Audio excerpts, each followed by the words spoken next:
பசுமையான ஒரு அழகான காட்டில் எல்லி என்ற ஒரு சிறிய யானை வாழ்ந்தது. எல்லிக்கு எல்லா யானைகளிலும் சிறிய தும்பிக்கைதான் இருந்தது. ஒவ்வொரு நாளும் அந்த காட்டில் இருக்கும் விலங்குகள் தங்கள் திறமைகளை காட்டின. குரங்குகள் உயரமான மரங்களில் ஊஞ்சலாடின. பறவைகள் வானத்தில் உயரமாக பறந்தன. முயல்கள் தொலைதூரம் தாவின. எல்லியும் தனது சிறிய தும்பிக்கையால் தண்ணீர் பீச முயன்றது.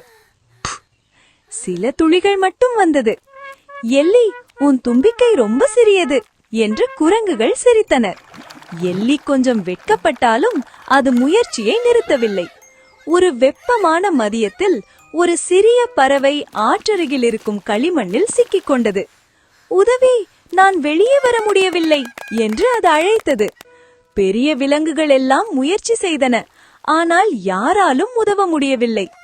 அப்போது எல்லி மெதுவாக முன்னே வந்தது. தன் சிறிய தும்பிக்கையால் கவனமாக அந்த களிமண்ணில் சென்று அந்த சிறிய பறவையை மெதுவாக வெளியே எடுத்தது. நன்றி எல்லி என்று பறவை மகிழ்ச்சியுடன் சொன்னது.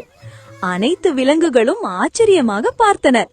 அவர்கள் அந்த நாளில் ஒரு முக்கியமான விஷயத்தை கற்றுக்கொண்டார்கள். சிறிய திறமை கூட பெரிய மாற்றத்தை உருவாக்க முடியும்.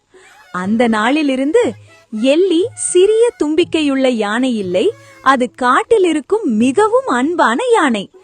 Elephant party.